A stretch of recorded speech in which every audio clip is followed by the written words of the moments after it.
अभी हम लोग देखेंगे paracrine mode of cell signalling का थर्ड एग्जांपल जो कि है vulva formation in C elegans. ठीक है, इससे पहले हम लोगों ने क्या देखा था? इससे पहले हम लोगों ने देखा था फर्स्ट एग्जांपल हम लोगों ने देख लिया था, वो क्या था? रिलीज ऑफ न्यूरोट्रांसमीटर या सिनेप्टिक ट्रांसमिशन। सेकेंड एग्जाम्पल भी हम लोगों ने देख लिया था, प्रोसेस ऑफ एंजियोजेनेसिस था।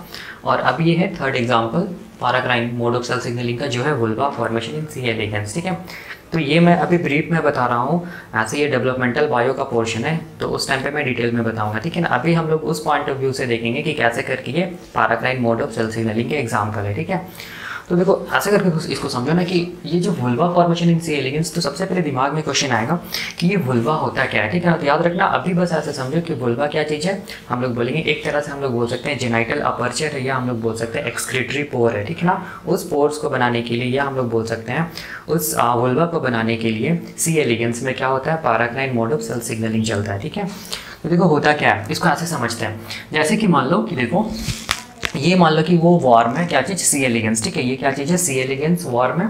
ठीक है ना, जो कि एक तरह से हाँ सी एलिगेंस है। और ये सी एलिगेंस के अंदर में देखो क्या प्रेजेंट है, हम लोग बोलेंगे गोनैड्स प्रेजेंट है। ठीक है, अब इस गोनैड्स के बाहर में देखो ध्यान से, ये वाला गोनैड्स के जस्ट बाहर में हम लोग बोलेंगे एक सेल प्रेजेंट होता है जिसको हम लोग बोलते हैं एंकर सेल। ठीक है, और जस्ट इस एंकर सेल के नीचे हम लोग बोलेंगे 6 सेल्स प्रेजेंट होता है, हाइपोडर्मल सेल्स, जिसको हम लोग बोलते हैं वुल्वल प्रिकर्सर सेल्स। ठीक है, क्या बोलेंगे? वुल्वल प्रिकर्सर सेल्स। इसको वुल्वल प्रिकर्सर सेल्स इसीलिए बोलते हैं क्योंकि यही सेल्स क्या करता है?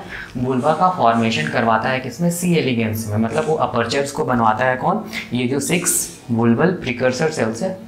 ठीक है, यही बनवाता है, मतलब वुल्वा का फॉर्मेशन करवाता है। ठीक है ना, तो देखो इसको मैं यहाँ पर ना थोड़ा सा मैग्नीफाई करके दिखा रहा हूँ। देखो ये वाला पोर्शन को यहाँ से लेके यहाँ तक, ये वाला पोर्शन यहाँ से यहाँ तक का पोर्शन को मैं यहाँ पर मैग्नीफाई कर दिया हूँ। ठीक है, तो ये वाला देखो सेल क्या चीज़ है? ये वाला सेल एंकर सेल है। और ये सब क्या हम लोग बोलेंगे? ये जो 6 क्या चीज़ है? वुल्वा प्रिकर्सर सेल्स है। तो देखो ये क्या चीज़ है? Vulva precursor cells 6। ठीक है ना, तो देखो ध्यान से यहाँ पर एंकर सेल के जस्ट नीचे वाला जो सेल होगा, एंकर सेल के जस्ट नीचे वाला जो वुल्वा प्रिकर्सर सेल्स होगा, इसको हम लोग बोलेंगे सेंट्रल वुल्वल प्रिकर्सर सेल्स या 1 डिग्री सेल। या इसको हम लोग अगर इसका लीनियज से अगर हम लोग इसको ये करेंगे, ये नेमिंग देंगे, तो हम लोग इसको क्या लिखेंगे? P6P। ठीक है, तो ये क्या चीज़ होगी? हम लोग बोलेंगे सेंट्रल वुल्वल प्रिकर्सर सेल, जो कि जस्ट हम लोग बोलेंगे एंकर सेल के नीचे है। ठीक है, उसके बाद क्या होगा? देखो उसके बाद हम लोग बोलेंगे ये जो सेंट्रल वुल्वल प्रिकर्सर सेल्स के दोनों तरफ क्या होगा? हम लोग बोलेंगे lateral vulval precursor cells present होगा। ठीक है, तो ये दोनों सेल्स। ठीक है, ये दोनों सेल्स। ठीक है, अब इसके बाद क्या होगा? हम लोग बोलेंगे हाइपोडर्मल सेल्स होगा ये वाला, और ये दोनों भी क्या होगा? हाइपोडर्मल सेल्स होगा। ठीक है ना, ये जो P3P है, P4P है, P5P है, P6P, P7P, P8P है, ये सब जो नेमिंग दिया गया है ना, वो लीनिएज के बेसिस पे दिया गया है। ठीक है ना, वो मैं बताऊंगा जब पढ़ाऊंगा क्या चीज़? Vulva formation in C elegans developmental bio में। ठीक है ना, अभी बस इतना जानो। ठीक है, तो जो सेंट्रल सेल्स है उसको हम लोग बोलते हैं सेंट्रल वुल्वल प्रिकर्सर सेल्स, उसको बोलते हैं 1 degree cell. Lateral vulval precursor cells को बोलते हैं 2 डिग्री सेल्स। और हाइपोडर्मल सेल्स जो बच गया उसको हम लोग क्या बोलेंगे? 3 डिग्री सेल्स। ठीक है, तो अब ध्यान से देखो यहाँ पर ध्यान से देखो कि ये जो सेंट्रल वुल्वल प्रिकर्सर सेल्स है और लेटरल वुल्वल प्रिकर्सर सेल्स है, उसके प्लाज्मा मेम्ब्रेन में क्या प्रेजेंट है? कुछ रिसेप्टर्स प्रेजेंट है। ठीक है, देखो ये वाला, ये सब क्या हम लोग बोलेंगे? रिसेप्टर्स है। ठीक है ना, अब देखो यहाँ पर ये जो एंकर सेल है ना, ठीक है ना, ये एंकर सेल क्या करेगा? ये जो 6 वुल्वल प्रिकर्सर सेल्स है उसको इंड्यूस करेगा या फिर उसको सिग्नल देगा, उसको बोलेगा ये एंकर सेल, ये 6 वुल्वल प्रिकर्सर सेल्स को बोलेगा कि तुम किसमें चेंज हो जाओ? तुम वुल्वा में चेंज हो जाओ और क्या चीज़ को बनाओ? वुल्वा का फॉर्मेशन करो। ठीक है, तो कैसे करके ये एंकर सेल्स इस सेल्स को सिग्नल दे पाएगा? तो हम लोग बोलते हैं उस सिग्नलिंग को ही हम लोग बोलते हैं paracrine mode of cell signalling. तो एंकर सेल क्या करता है? ये भी एक मैकेनिज्म है। एंकर सेल क्या करता है? देखो अपने अंदर क्या करता है? सिग्नलिंग मॉलिक्यूल्स को सिंथेसाइज करता है। उस सिग्नलिंग मॉलिक्यूल्स को हम लोग बोलते हैं लिन-3 प्रोटीन। ठीक है, और ये जो लिन-3 प्रोटीन या लिन-3 फैक्टर भी बोलते हैं, ये क्या है? एक तरह से पैराक्राइन फैक्टर है। पैराक्राइन फैक्टर है, तो ये कौन बनाया? इसको कौन बनाया? Anchor cell. अब ये एंकर सेल इसको क्या कर दिया? सिक्रीट कर दिया। ठीक है, अब इसके सामने वाला जो सेल होगा, सराउंडिंग सेल्स, उसके पास इस पैराक्राइन फैक्टर को रिसीव करने के लिए क्या होगा? रिसेप्टर प्रेजेंट होगा, और इस पैराक्राइन फैक्टर को क्या बोलेंगे? लिन-3 प्रोटीन। ठीक है, और ये जो रिसेप्टर है उसका भी नाम दिया गया है लेट-23 रिसेप्टर। तो ये जो रिसेप्टर इसको हम लोग बोलते हैं लेट-23 रिसेप्टर। ठीक है, अभी बस इतना जानो। ठीक है, तो ये जो लिन-3 प्रोटीन है ना, ये किससे जुड़ेगा? ये लिन-3 प्रोटीन अपने रिसेप्टर से जुड़ेगा। ठीक है, देखो यहाँ पर ठीक है, ऐसे करके जुड़ेगा।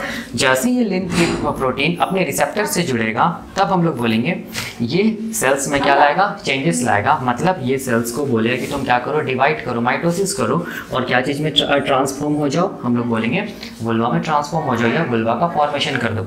ठीक है, तो बाकी ये जो सेल्स बच गया हाइपोडर्मल सेल्स, क्या वहाँ तक ये मतलब लिन-3 प्रोटीन्स नहीं पहुँचता है? क्या इस बाकी सेल्स में रिसेप्टर्स होता है लिन-3 प्रोटीन का या नहीं? ये हम लोग देखेंगे जब हम लोग इसके बारे में डिटेल्स में स्टडी करेंगे तब। तो अब हम लोग ये देखेंगे कि ऐसे करके वुल्वा, तो हम लोगों ने ये देखा कि ऐसे करके क्या हुआ, वुल्वा का फॉर्मेशन हुआ किसमें, सी एलिगेंस में। तो कैसे बोल सकते हैं ये एग्जांपल है paracrine mode of cell signalling का? तो देखो हम लोग ये जानते हैं कि paracrine mode of cell signalling में क्या होता है, एक सेल होता है और वो क्या करता है, सिग्नलिंग मॉलिक्यूल्स को बनाता है और उसके सराउंडिंग वाला जो सेल्स होता है, नेबरिंग सेल्स होता है, उसके पास क्या होता है, रिसेप्टर्स प्रेजेंट होता है। तो यहाँ पर भी देखो ध्यान से, ये जो एंकर सेल है, ठीक है, ये पैराक्राइन सेल्स है और इसके सामने वाला सेल्स देखो, ठीक है ना, जिसके पास क्या प्रेजेंट है, हम लोग बोलेंगे रिसेप्टर्स प्रेजेंट है। और ये क्या कर रहा है, सिग्नलिंग मॉलिक्यूल्स को बना रहा है और सामने वाला सेल्स क्या कर रहा है, रिसीव कर रहा है, जिसके कारण सामने वाला सेल्स में क्या आ रहा है, चेंजेस आ रहा है, तब जाके क्या बन रहा है, हम लोग बोलेंगे वुल्वा का फॉर्मेशन हो रहा है। तो ये एग्जांपल है, बेस्ट एग्जांपल है क्या चीज़ का, हम लोग बोलेंगे इंडक्शन मैकेनिज्म का, या फिर हम लोग बोल सकते हैं क्या चीज़, पैराक्राइन सेल सिग्नलिंग का। ठीक है, तो मैंने यहाँ पर यही लिखा है, जो मैंने बताया वही मैंने लिखा है। बस एक चीज़ याद रखना, ये जो टॉपिक है vulva formation in C elegans, ये अपने आप में वास्ट है। ठीक है, मैं यहाँ पर ब्रीफ में बता रहा हूँ क्योंकि मुझे बताना है examples paracrine mode of cell signalling का। जब मैं ये पढ़ाऊंगा vulva formation in C elegans, उस टाइम पे मैं डिटेल में बताऊंगा। ठीक है, तो अभी बस इतना जानो, ठीक है ना। और भी बहुत सारा एग्जांपल्स होता है किसका, हम लोग बोलेंगे paracrine mode of cell signalling का। तो वो एग्जांपल्स क्या है, तो देखो वो एग्जांपल्स क्या है, वो एग्जांपल्स यहाँ पर मैं मिटा रहा हूँ। तो वो एग्जांपल्स क्या है, देखो वो एग्जांपल्स है, देखो secretion of prostaglandin, secretion of prostaglandin, ठीक है, जिसको हम लोग क्या बोलते हैं, जिसको हम लोग बोलते हैं लोकल हार्मोन भी बोलते हैं। ये भी क्या होता है, हम लोग बोलेंगे एग्जांपल होता है क्या चीज़ का, paracrine mode of cell signalling का। तो देखो ऐसे करके इसको जानो कि ये जो प्रोस्टाग्लैंडिन होता है ना, ठीक है, जिसको हम लोग लोकल हार्मोन बोलते हैं, ये प्रोस्टाग्लैंडिन बनता किससे है, तो ये प्रोस्टाग्लैंडिन बनता किससे, तो हम लोग बोलेंगे एराकिडोनिक एसिड से बनता है, एराकिडोनिक एसिड। ठीक है, तो ये एराकिडोनिक एसिड फिर क्या होता है, तो ये एराकिडोनिक एसिड क्या होता है, हम लोग बोलेंगे ये एक फैटी एसिड होता है। ठीक है ना, ये क्या होता है, फैटी एसिड होता है, जो कि एक फैमिली से बिलोंग करता है, जिसको हम लोग बोलते हैं इकोसोनॉइड फैमिली। ठीक है, जिसको हम लोग बोलते हैं इकोसोनॉइड फैमिली से बिलोंग करता है ये एराकिडोनिक एसिड। ठीक है, तो देखो प्रोस्टाग्लैंडिन क्या होता है, लोकल हार्मोन होता है, जिसका प्रिकर्सर मॉलिक्यूल को क्या होता है, तो हम लोग बोलेंगे एराकिडोनिक एसिड होता है। तो एराकिडोनिक एसिड क्या होता है, हम लोग बोलेंगे फैटी एसिड है। कैसा फैटी एसिड है, तो हम लोग बोलेंगे एसेंशियल फैटी एसिड है। ये क्या करता है, प्रोस्टाग्लैंडिन को बनाता है। देखो ऐसा बोला जाता है, पता नहीं आप लोग पढ़े या नहीं पढ़े, ऐसा बोला जाता है कि ये जो प्रोस्टाग्लैंडिन जो होता है ना, ठीक है, ये क्या होता है, हम लोग बोलेंगे लोकल हार्मोन होता है। ठीक है, और ऐसा बोला जाता है कि हमारा बॉडी का, ठीक है, हमारा बॉडी का जितना भी सेल्स है, ठीक है, जितना भी सेल्स है, सारा का सारा सेल्स एंडोक्राइन इन नेचर होता है। ठीक है, एंडोक्राइन इन नेचर होता है। तो कैसे हम लोग बोल सकते हैं कि सारा का सारा सेल्स एंडोक्राइन इन नेचर होता है, तो हम लोग बोलते हैं कि जितना भी बॉडी का सेल्स होता है वो बॉडी का सेल्स एंडोक्राइन इन नेचर इसीलिए है क्योंकि वो एटलीस्ट एक हार्मोन को निकालता है और उस हार्मोन को हम लोग बोलते हैं प्रोस्टाग्लैंडिन। ठीक है, लोकल हार्मोन। इसीलिए हम लोग बोलते हैं कि टुडेज कॉन्सेप्ट के अकॉर्डिंग अगर हम लोग देखेंगे तो हमारा बॉडी का जितना भी सेल्स है ना, सारा का सारा सेल्स क्या करेगा, एटलीस्ट एक हार्मोन को निकालेगा, जिसको हम लोग बोलते हैं क्या चीज़, प्रोस्टाग्लैंडिन, या फिर हम लोग बोलते हैं क्या चीज़, लोकल हार्मोन। ठीक है, तो अब क्वेश्चन आता है ये प्रोस्टाग्लैंडिन या लोकल हार्मोन का क्या सिग्निफिकेंस होता है, ठीक है, हमारे बॉडी में। अच्छा, तो बहुत सारा सिग्निफिकेंस होता है, लेकिन बस यहाँ पर ये जानो कि देखो जब भी कभी प्रोस्टाग्लैंडिन निकलेगा, जब भी प्रोस्टाग्लैंडिन निकलता है, देखो प्रोस्टाग्लैंडिन जब निकलता है, ठीक है, तो ये प्रोस्टाग्लैंडिन हम लोग बोलेंगे पेन को कॉज करता है। ठीक है ना, ये क्या कॉज करेगा, पेन को कॉज करेगा। तो पेन को कॉज कैसे करेगा, तो हम लोग इसको ऐसे समझो, देखो ये प्रोस्टाग्लैंडिन को मान लो एक सेल निकाला, ठीक है, मान लो ये सेल है, ठीक है ना, ये क्या किया, प्रोस्टाग्लैंडिन हार्मोन, लोकल हार्मोन को निकाला, ठीक है ना। तो जब भी ये निकलेगा तो ये पेन को कॉज करता है। तो कैसे बोल सकते हैं पेन को कॉज करता है, तो इसके सामने वाला जो सेल होगा ना, उसके पास क्या होगा, इस प्रोस्टाग्लैंडिन को रिसीव करने वाला रिसेप्टर प्रेजेंट होगा, और उस रिसेप्टर को हम लोग बोलेंगे पेन रिसेप्टर। क्या बोलेंगे उसको, पेन रिसेप्टर, या फिर इसके दूसरे नाम से भी जानते हैं, इसको हम लोग बोलते हैं एल्जेसिक रिसेप्टर, एल्जेसिक रिसेप्टर, ठीक है, या पेन रिसेप्टर। तो जैसे ही अपनी ये रिसेप्टर से बाइंड करेगा तो इसका मतलब क्या होगा, हम लोग बोलेंगे क्या होगा, हम लोग को पेन होगा, ठीक है। इसीलिए देखना जितना भी हम लोग बोलेंगे, जो हम लोग एनाल्जेसिक खाते हैं, ठीक है ना, एनाल्जेसिक जो मेडिसिन जो होता है वो खाते हैं, वो क्या करता है, हम लोग बोलेंगे इस प्रोस्टाग्लैंडिन को इस अपने एल्जेसिक रिसेप्टर या पेन रिसेप्टर से जुड़ने से रोकता है, जिसके कारण हम लोग को क्या मिलता है, रिलीफ मिलता है, ठीक है ना।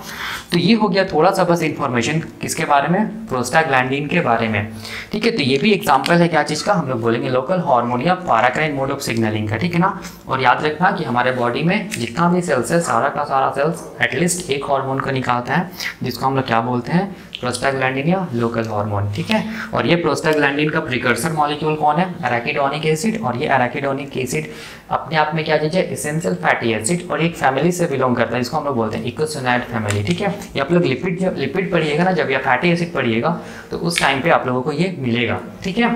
तो ये हो गया, हम लोग बोलेंगे अगला एग्जाम्पल क्या चीज़ था, सिक्रीशन ऑफ प्रोस्टाग्लैंडिन या लोकल हार्मोन। और भी बहुत सारा एग्जाम्पल्स हैं किसका, paracrine mode of cell signalling का। जैसे कि हम लोग देखेंगे, ये हम लोग सेल बायोलॉजी में देखेंगे, ठीक है ना। जैसे कि हम लोग देखेंगे फाइब्रोब्लास्ट ग्रोथ फैक्टर, ठीक है, ये भी क्या, ग्रोथ फैक्टर फैमिली, ठीक है, ये भी क्या है, हम लोग बोलेंगे किसका एग्जाम्पल है, पैराक्राइन सेल सिग्नलिंग का एग्जाम्पल है। और क्या हो जाएगा, तो हम लोग बोलेंगे hedgehog protein, hedgehog protein family, ये भी हम लोग बोलेंगे किसका एग्जाम्पल होता है, paracrine mode of cell signalling का एग्जाम्पल होता है। और क्या होता है, तो हम लोग बोलेंगे वेंट फैमिली, ये भी एग्जाम्पल होता है paracrine mode of cell signalling का। और क्या होता है, तो हम लोग बोलेंगे TGF बीटा फैमिली, ये भी हम लोग बोलेंगे एग्जाम्पल्स होता है किसका, paracrine mode of cell signalling का। मतलब ये सारा का सारा जो भी फैमिली है, इससे जो भी सिग्नलिंग मॉलिक्यूल्स निकलेगा, स्पेशली FGF निकलता है, हेजहोग निकलता है, वेंट निकलता है, TGF बीटा निकलता है, ये सब सारा का सारा कौन सा सिग्नलिंग को फॉलो करता है, याद रखना, paracrine mode of cell signalling को फॉलो करता है, ठीक है। ये हम लोग पढ़ेंगे टेट्रापोड डेवलपमेंट ऑफ लिम्ब में भी पढ़ेंगे, ठीक है। ये हम लोग पढ़ेंगे एक्सिस फॉर्मेशन इन ड्रोसोफिला में पढ़ेंगे, ये भी हम लोग टेट्रापोड लिम्ब में या एक्सिस फॉर्मेशन में पढ़ेंगे, ये भी हम लोग डेवलपमेंटल बायो में पढ़ेंगे, ठीक है ना। तो ये सारा का सारा जो भी है वो सब हम लोग पढ़ेंगे डेवलपमेंटल बायो में, ठीक है ना। तो ये सब हम लोग बोलेंगे पैराक्राइन सेल सिग्नलिंग का एग्जाम्पल्स है, ठीक है। तो ये पैराक्राइन सेल सिग्नलिंग खत्म होता है। नेक्स्ट वीडियो में हम लोग देखेंगे इसके अगला टाइप सेल सिग्नलिंग का, जिसको हम लोग बोलते हैं endocrine mode of cell signalling. तब तक के लिए थैंक यू।